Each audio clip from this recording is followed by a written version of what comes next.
Against the Gods bab 2103, Kekacauan Hati. Li Su berbisik, tetapi setelah hari ini, imam besar pasti akan datang ke sini.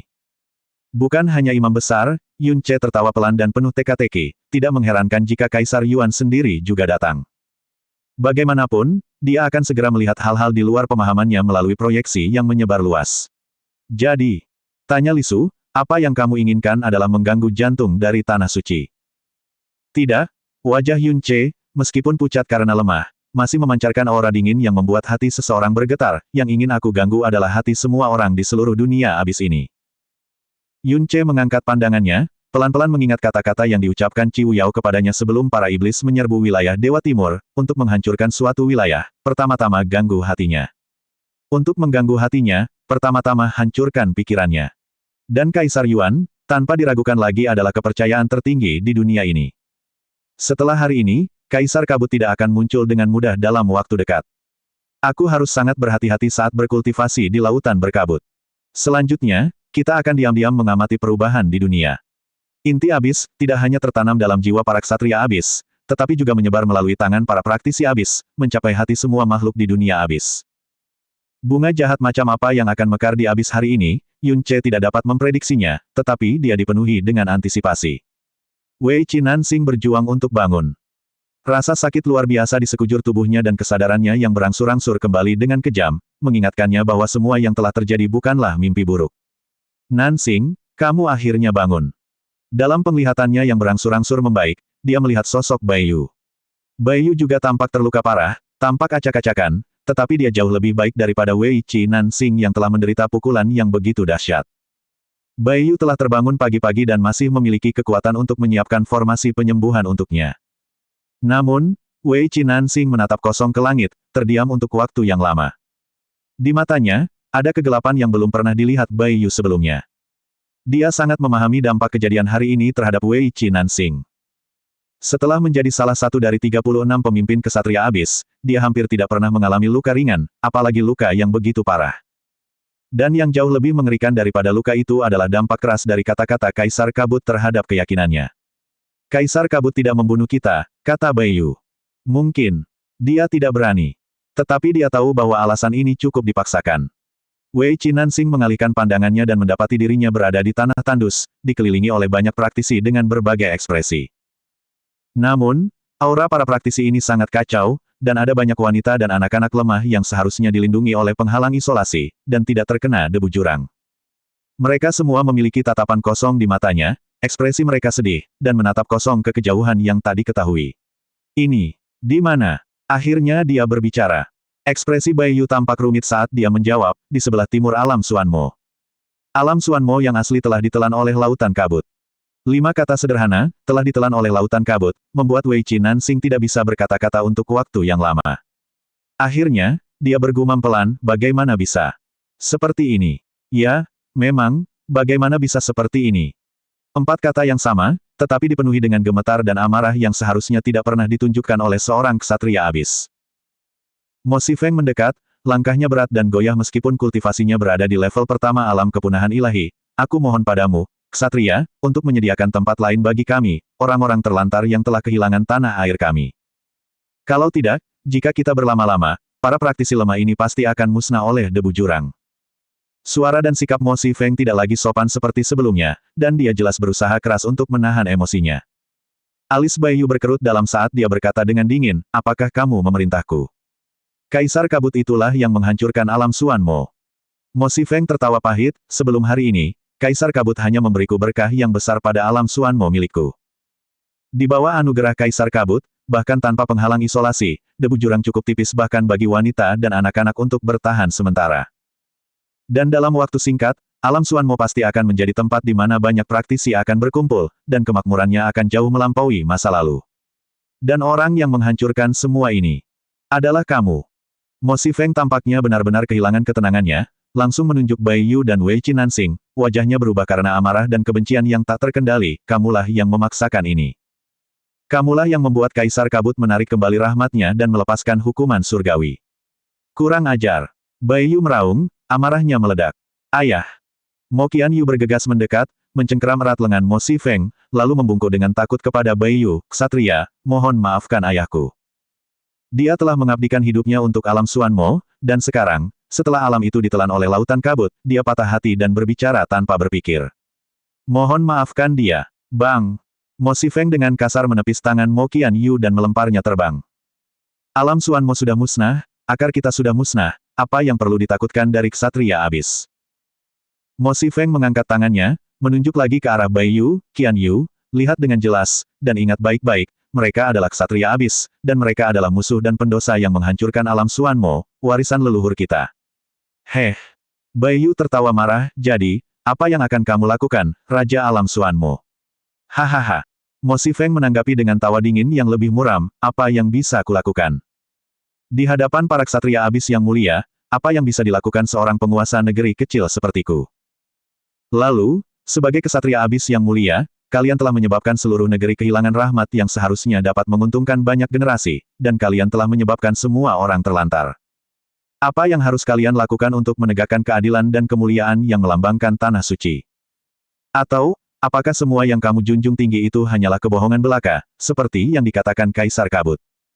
Bagian pertama kalimat itu masih bisa dimaafkan karena merupakan keluhan yang lahir dari kemarahan yang sangat. Namun, kalimat terakhir pasti menyentuh saraf yang tidak dapat ditoleransi oleh ksatria abis manapun. Kemarahan di wajah Bai Yu tiba-tiba berubah menjadi niat membunuh. Dia perlahan mengangkat kepalanya, suaranya sedingin jurang, kamu mencari kematian.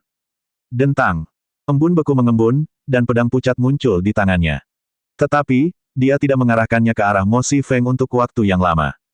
Bahkan niat membunuh yang baru saja muncul di matanya, tiba-tiba membeku.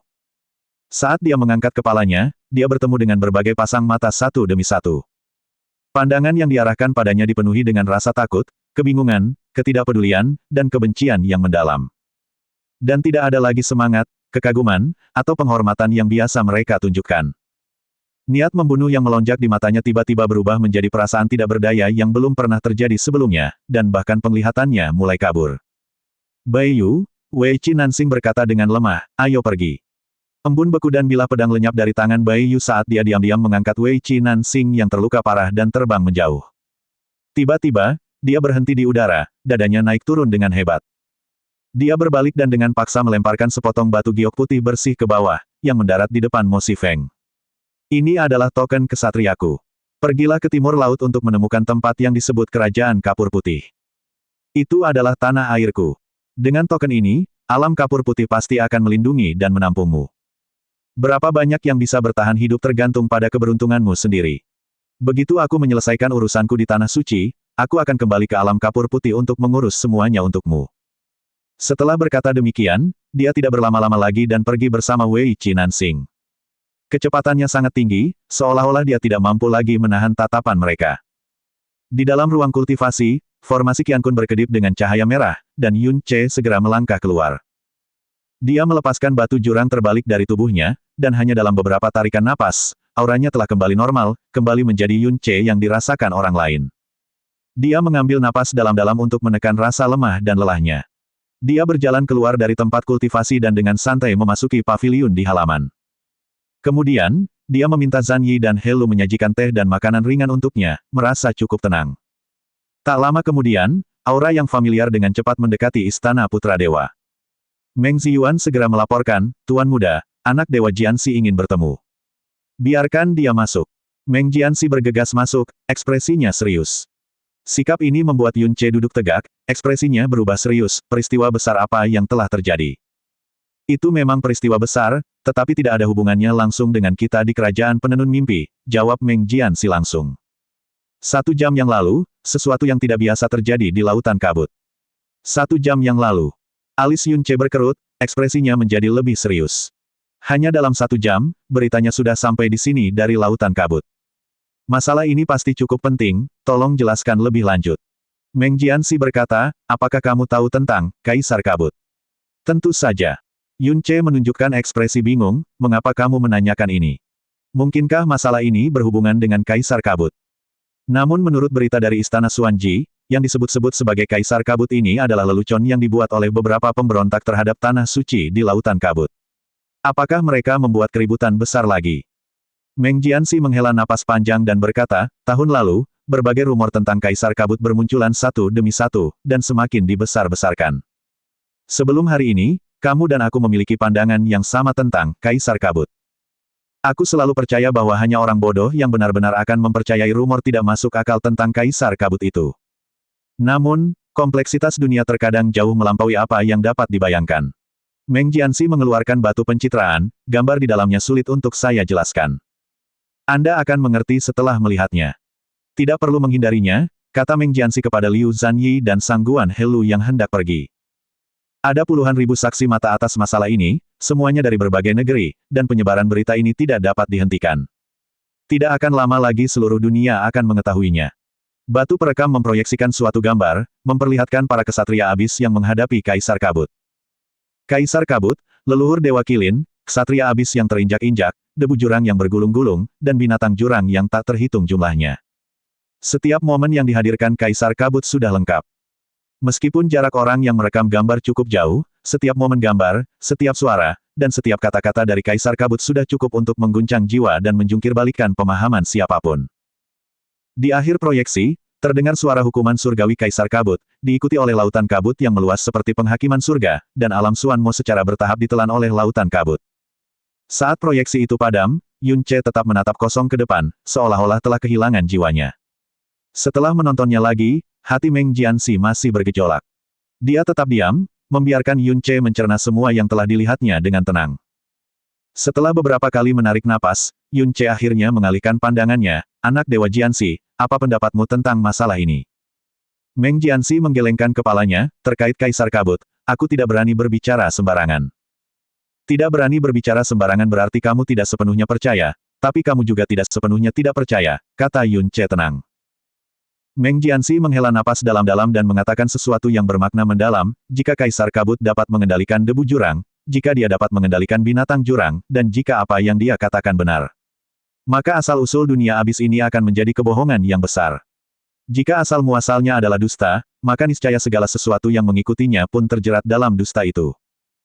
Yun Ce memejamkan matanya sambil merenung, dan setelah beberapa saat, dia berkata, jika kamu saja berpikir seperti ini, apalagi orang biasa. Namun, ini adalah masalah yang harus dikhawatirkan oleh Tanah Suci. Sebaiknya kita tidak perlu membahasnya, baik itu mengenai orang luar maupun orang dekat. Yun Ce memberikan tanggapan yang paling rasional sebagai seseorang dari kerajaan dewa, lalu menambahkan, ngomong-ngomong, mungkinkah Kaisar Kabut adalah rekayasa manusia? Sama sekali tidak mungkin, Meng Jianxi menggelengkan kepalanya tanpa ragu. Mengapa kamu begitu yakin? Siapakah makhluk tertinggi di dunia ini? Meng Jianxi balas bertanya. Kaisar Yuan, jawab Yun Ce sebagai satu-satunya respon. Tepat sekali, kata Meng Jianxi dengan tenang. Di dunia ini, tidak ada yang bisa melampaui Kaisar Yuan. Bahkan seseorang sekuat Kaisar Yuan tidak dapat mengendalikan debu jurang dan binatang jurang, namun Kaisar Kabut itu mampu. Dia seharusnya seperti yang dia katakan, makhluk yang terbentuk dan bermutasi dari debu jurang, tingkat yang jauh melampaui roh penghancur binatang jurang, dan sama sekali tidak mungkin baginya untuk menjadi manusia. Yun Ce merenung cukup lama dan berkata, masalah ini sebaiknya diserahkan ke Tanah Suci. Apakah akhir-akhir ini ada perubahan di antara putra dan putri dewa dari berbagai kerajaan? Melihat Yun Ce tidak mau membahas Kaisar Kabut, Meng Jianxi menurut dan menjawab, Dian Zhouxi dari Istana Putra Dewa Shen Luo, tiba-tiba mengumumkan 3 hari yang lalu bahwa dia akan mengasingkan diri. Kemungkinan besar dia ingin berusaha untuk menerobos ke tingkat ke-8 alam kepunahan ilahi sebelum pertemuan dengan Tanah Suci. Dewi Zetian, Hua Caili, sangat terfokus pada formasi pemecah langit 7 bintang, dan kemajuannya dalam melewati ujian formasi itu tidak diketahui. Dewi Malam Abadi, Shen Wuyi, kami tidak mendapat kabar apapun dan seharusnya dia tidak pernah melangkah keluar dari kerajaan Malam Abadi. Anak Dewa Kupu-Kupu Burung Hantu, Pan Bu Zuo, baru-baru ini meraih kesuksesan besar dalam seni kegelapan yang mendalam, membuat ayahnya sangat senang. Selain itu, seseorang telah melihat mantan anak Dewa Kupu-Kupu Burung Hantu, Pan Bu Wang, di lautan berkabut. Setelah kerajaan Dewa Xiao Dai mengetahui hal ini, mereka tidak lagi mengirim orang untuk mencarinya, tampaknya telah sepenuhnya meninggalkannya, menyerahkan nasibnya pada keberuntungan. Anak Dewa Kembar dari kerajaan Dewa Bintang Bulan telah lama berada di puncak alam kepunahan ilahi tingkat ketiga, dan bersiap untuk menyelami lautan kabut untuk pelatihan terobosan sebelum pertemuan dengan Tanah Suci. Tidak pasti apakah kejadian hari ini di lautan kabut akan memengaruhi keputusan mereka.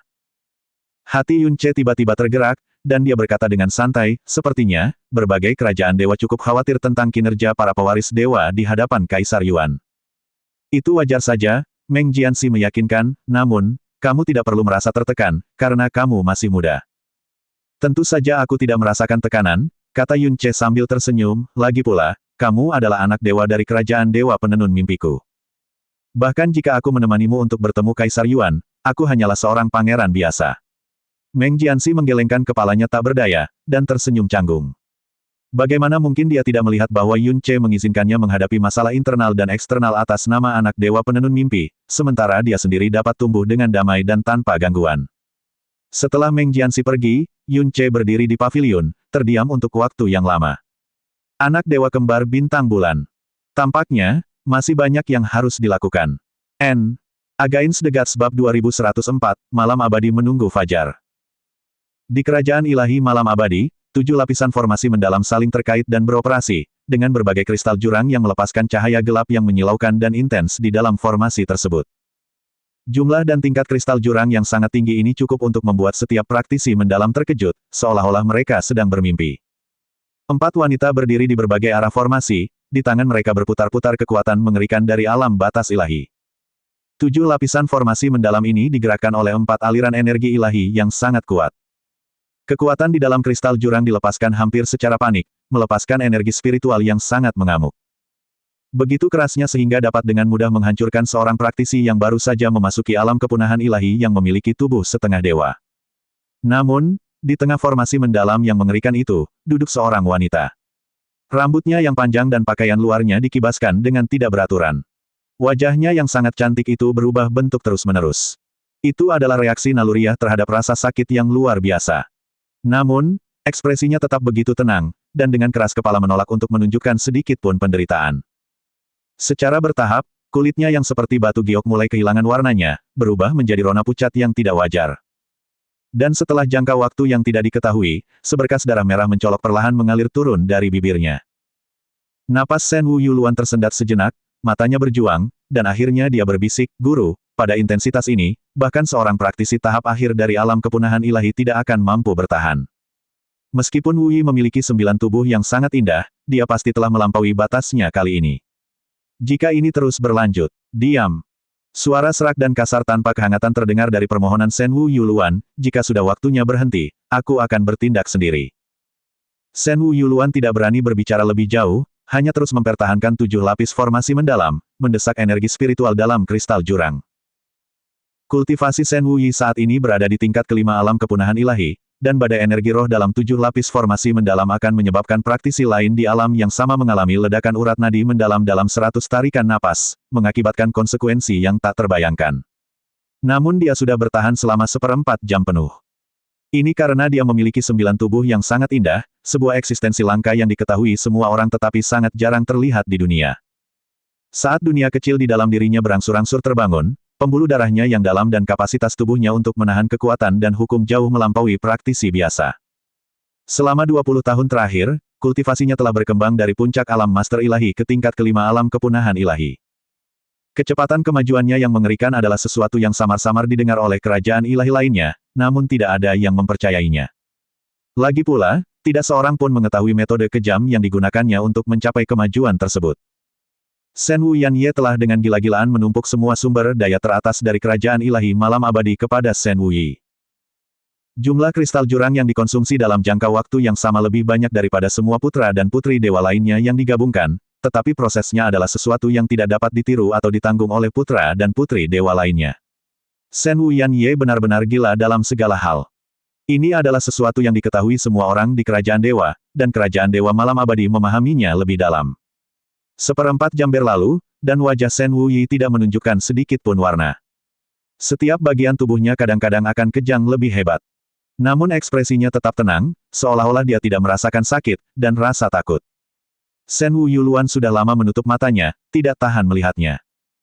Pada saat ini, tubuh Shen Wu Yi akhirnya mulai bergetar hebat, beberapa garis darah panjang terbelah di pinggang dan jantungnya, dan napasnya benar-benar menjadi kacau pada saat itu juga. Engah. Kesadarannya tersebar, kabut darah menyembur dari bibirnya saat dia perlahan terjatuh ke belakang. Sebuah tangan layu terjulur dari tirai hitam, dan dalam sekejap, cahaya gelap dari 7 lapis formasi mendalam padam. Semua energi spiritual tertutup sepenuhnya dan lenyap tanpa jejak. Wu Yi. Shen Wu Yuluan melesat maju, menangkap Shen Wu Yi dalam pelukannya. Setelah beberapa saat, dia akhirnya melihat mata Shen Wu Yi kembali fokus. Huff, dasar tak berguna. Suara dingin dan menusuk Shen Wu Yi terdengar, apa yang disebut 9 tubuh yang sangat indah tidak lebih dari ini. Wu Yi, dengarkan. Sebelum menuju ke Tanah Suci, kamu harus melangkah ke tingkat ke-6 alam kepunahan ilahi, jika tidak, aku tidak akan memaafkanmu. Shen Wu Yuluan mengalihkan pandangannya, ingin mengatakan sesuatu, tetapi merasakan Shen Wu Yi meremas tangannya dengan lembut, menghentikan kata-katanya sebelum bisa keluar. Dengan susah payah, Shen Wu Yi bangkit dari pelukan Shen Wu Yuluan, suaranya lemah namun tetap penuh hormat dan tegas, Ibu Dewa telah mencurahkan seluruh sumber daya dan hatinya kepadaku. Jika aku mengecewakannya, aku tidak akan bisa memaafkan diriku sendiri. Bagus kamu tahu itu. Shen Wu Yanye berkata dengan dingin, turunlah dan beristirahatlah. Kembalilah dalam 7 hari. Namun, Shen Wu Yi menjawab dengan lembut, Ibu Dewa, tenang saja, aku akan siap dalam 5 hari. Dia mendongak, suaranya yang lemah membawa obsesi yang tampaknya datang dari lubuk hatinya, Ibu Dewa tidak ingin wanita di dunia berada di bawah laki-laki. Di Tanah Suci, aku pasti akan mengalahkan semua anak dewa, membuat mereka semua merangkak di bawah kerajaan malam abadi. Hanya dengan begitu aku dapat memenuhi keinginan Ibu Dewa dan membalas kebaikannya. Jadi, Ibu Dewa tak perlu khawatir tentangku. Tubuh ini bisa jatuh, tapi Ibu Dewa tidak boleh dikecewakan. Saat kata-katanya selesai, tubuhnya bergoyang, darah sekali lagi mengalir dari bibirnya, dan dia pingsan di pelukan Shen Wu Yuluan. Keheningan yang mematikan. Setelah beberapa tarikan napas, Shen Wu Yanye akhirnya berbicara dengan dingin, Yuluan, bawa dia kembali. Ya. Shen Wu Yuluan cepat-cepat menjawab, dan buru-buru menggendong Shen Wu Yi yang tak sadarkan diri. Kalian semua, keluar. Dengan gema suaranya yang mengerikan, aula suci malam abadi ditinggalkan tanpa seorang pun, kembali pada keheningan yang menyesakkan. Tangan layu itu meraba-raba dalam kegelapan, membuka buku rahasia. Beberapa saat yang lalu, setelah beberapa bulan, lapisan debu jurang lainnya disingkirkan dengan hati-hati, sehingga halaman lain dari buku rahasia itu dapat dibalik. Dengan jari-jarinya yang kering menyentuh dengan lembut, indera tajamnya mengenali karakter-karakter kuno yang masih tertutup lapisan tipis debu jurang. Hati kaca berlapis salju. Halaman ini berisi catatan tentang Glaze Heart. Hati kaca berlapis salju, terkondensasi dari energi primordial paling murni di awal kekacauan, jiwa paling murni dan murni di dunia. Dikabarkan dia menerima perlindungan dari surga. Mengetahui kebenaran, ia mampu memahami langit dan bumi. Dapat merasakan hati dan jiwa semua makhluk. Hatinya murni bagai es dan salju paling murni, sebersih kaca yang mengkilap, tak ternoda. Oleh karena itu, kasih sayangnya, perasaan, niat, hati, pikirannya. Sekali tertulis, dia akan tetap tak tergoyahkan sampai mati, tak pernah berkhianat. Jari-jarinya yang layu mulai bergetar. Ia mengeluarkan suara yang hampir terdengar sedih, perasaannya. Tak tergoyahkan sampai mati. Tak pernah berkhianat. Haha, hahaha. Di mana kasih sayang sejati di dunia ini? Kesetiaan apa yang tersisa di dunia ini? Semua palsu. Konyol. Semuanya palsu. Hahaha, hahaha. Dia tertawa gila, suara tawanya seperti hantu gila, namun pipinya yang keriput jelas dipenuhi air mata yang tak henti-hentinya. Setelah membawa Shen Wu Yi kembali ke kamarnya, Shen Wu Yuluan tidak berhenti sejenak, dia buru-buru mengeluarkan beberapa pil penyembuh, lalu segera menyiapkan formasi penyembuhan mendalam. Cahaya lembut yang mendalam menyelimuti dirinya, dan melihat wajah Shen Wu Yi sepucat kertas, Shen Wu Yuluan perlahan menutup matanya, mati-matian menekan kelembapan yang tak terkendali. Maafkan aku, Wu Yi. Gumamnya, jika aku tahu ini akan terjadi, aku akan. Bibi, kamu tidak perlu mengatakan 3 kata itu kepadaku. Suara yang tiba-tiba terngiang di telinganya membuat Shen Wu Yuluan membuka matanya lebar-lebar, sesaat kepanikan melintas di tatapannya, lalu dia menenangkan diri, Wu Yi, kamu sudah bangun. Aku selalu terjaga. Shen Wu Yi menjawab dengan lembut, aku membuatmu khawatir. Shen Wu Yuluan jelas terkejut, lalu berkata dengan wajar, sadar adalah cara terbaik untuk mempercepat pemulihanmu. Apa yang kukatakan sebelumnya? Hanya ocehan, kamu tidak perlu memikirkannya. Aku tahu. Kata Shen Wu Yi lembut. Tepat saat Shen Wu Yuluan hendak menghela napas lega, dia mendengar Shen Wu Yi melanjutkan, aku selalu tahu bahwa orang yang menyelamatkanku saat itu adalah Bibi Yuluan. Bagaikan suara guntur, Shen Wu Yuluan tiba-tiba berdiri, dalam kepanikannya ia lupa mengulurkan tangan untuk memasang penghalang kedap suara.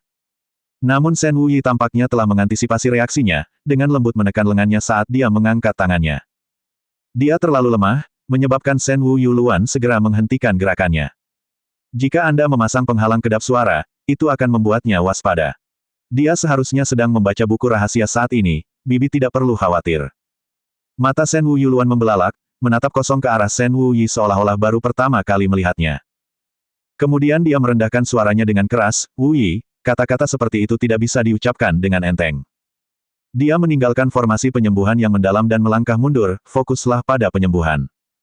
Aku akan memperlakukan apa yang baru saja kamu katakan seolah-olah aku tidak pernah mendengarnya, dan kamu tidak boleh mengatakan sepatah kata pun tentang itu.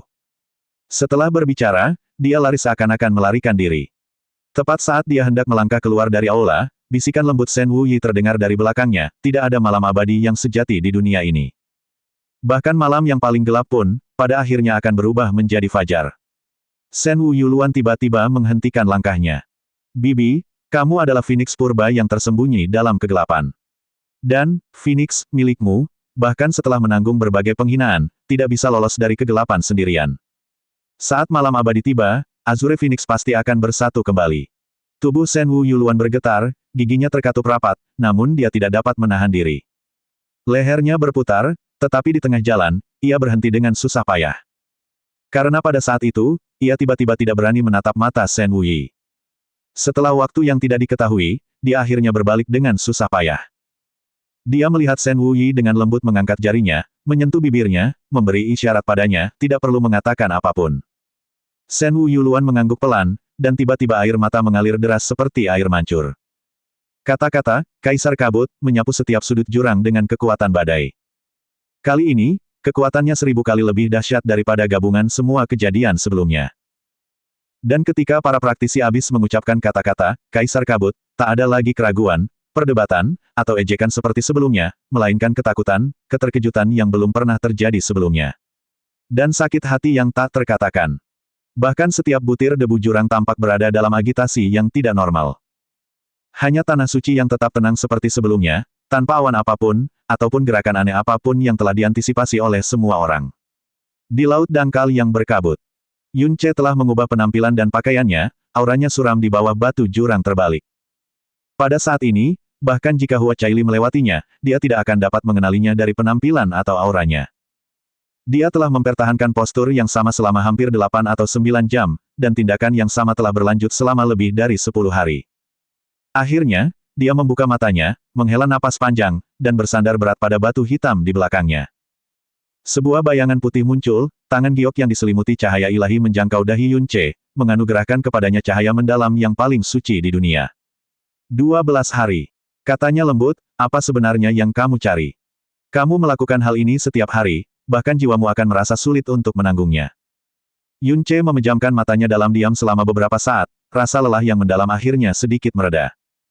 Namun, dia tidak menanggapi pertanyaan Li Su, sebaliknya, dia tersenyum tipis dan berkata, 12 hari, dan kamu masih belum memarahiku. Aku lebih penasaran daripada kamu. Memarahimu. Li Su bingung, kenapa? Yun Ce memiringkan mulutnya sedikit dan berkata, untuk menunjukkan bahwa Kaisar Kabut dapat mengendalikan kekuatan lautan kabut, aku menyebabkan orang-orang di suatu negeri kehilangan tanah air mereka selamanya. Aku bertanya-tanya, berapa banyak yang akan menderita kematian karena erosi debu jurang karena aku? Dengan hati sucimu, kamu pasti tidak dapat menerima ini, dan seharusnya sudah memarahiku sejak lama. Li Su terdiam cukup lama. Sampai Yun Ce memejamkan matanya lagi, bersiap untuk tidur sebentar, dia mendengar suara Li Su seringan awan, kamu terlalu kesepian. Yun Ce menatap sosok samar di hadapannya, yang penampilannya tidak bisa dikenali, tidak sama sekali. Bukankah kamu selalu ada di sini bersamaku? Li Su menjawab dengan lembut, aku bukan Heling. Aku tidak bisa mengetahui hatimu seperti dia, mengikuti kemauanmu, dan menghibur jiwamu seperti yang dia lakukan. Lagi pula, aku tidak dapat menjelma menjadi tubuh fisik seperti Heling dan muncul untuk menghiburmu, saat aku merasakan kesepianmu dan luka jiwamu. Oleh karena itu, dalam menghadapi kesepianmu yang belum terselesaikan dan luka jiwamu, aku hanya bisa merasa malu, tidak mampu memarahimu. Yun Ce mengulurkan tangannya, tanpa sadar mengusap hidungnya, suaranya agak lemah, kenyamanan, yang kamu bicarakan, seharusnya tidak seperti yang kupikirkan, kan? Li Su.